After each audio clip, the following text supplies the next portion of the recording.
Shalom and welcome to 2 Minutes of Torah. This year is entitled, What is the definition of a Zonah according to the Torah? So several places we talk about the concept of Zonah. It's actually in many places in the Torah. In Sefer Breshit, Zonah yaset achotenu, Shimon and Levi say, Abba, Yaakov, you're upset with us for destroying Shechem.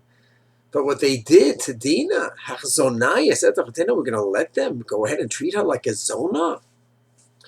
Then again, we have Yehuda and Tamar, where he sends, after the incident, he sends her his staff and his chotemet, his signature ring, and he says, where is the Zonah? Where is the Kadesha? Kadesha also often used instead of the word Zonah. So we usually take it to mean a woman who's just not sanua, modest, and acting promiscuous. And again, we see the word Zonah in Kedoshim Perek Yud Tet Pasuk Chavtet, where it talks about Atchalet Pitchalos Notah, do not let your daughter become a Zonah. And then again in Emor, it talks about a Bat Kohen Ki Techel Liznot, if she is involved in Zanut. So what does Zonah mean according to our Masorah?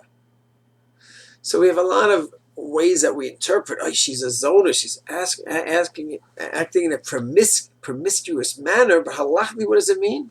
It's very interesting.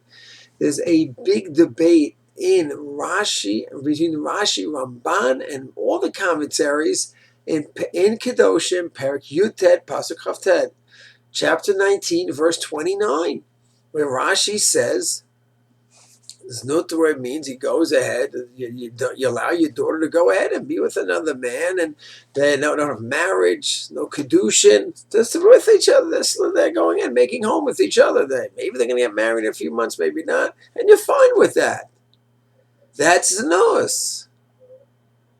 The Rambam in Echot Nara Betula also says where her father just he lets his daughter go ahead and just do what she wants. It could be she's with another man that theoretically she could marry, but they didn't go through the proper marriage process. That's Zanus. The Ramban says, no, Zonah, that's terrible what they're doing. But Zonah specifically means a woman who is engaged or is married, and then she's with someone else. That's Znus. Or when it comes to a Kohen, he cannot marry a Zonah, means a woman who is with someone who she's prohibited, never allowed to be with. She's with a Gentile, she's with an Eved. So that makes halachically into a Zonah. So Ramban holds that Zonah is a very specific, limited definition, while Rashi is broader. Ramban holds that she's with specific people that she absolutely cannot be with. She's a married woman, she cannot be with these people. She's a single woman, but she's together with someone that she absolutely cannot be with. That is Zanus, while Rashi is broader, and the Rambam also seems broader as well in Echot Nara Betula, where he says a woman who just acts in a hefker manner is with anyone, that's Zanus, and he says that's also Kadesha. That's a Kadesha, another term that's used. And he says that's a serious violation.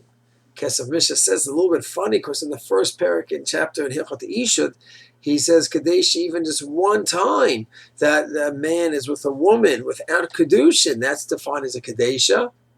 And then here in Nara Betula, it seems like only where that she sort of designates herself for that Kadesha, where Kadosh could be a beautiful word designated for Kedusha, holiness. Kadesh also can be designated for immoral activities. There's a bit of a contradiction between the two Rambas, needs to be looked into.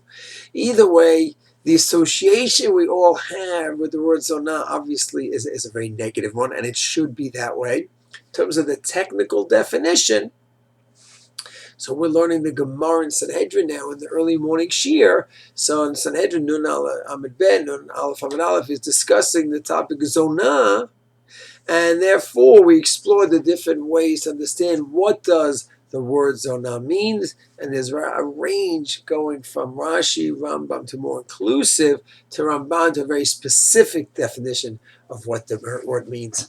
Shalom.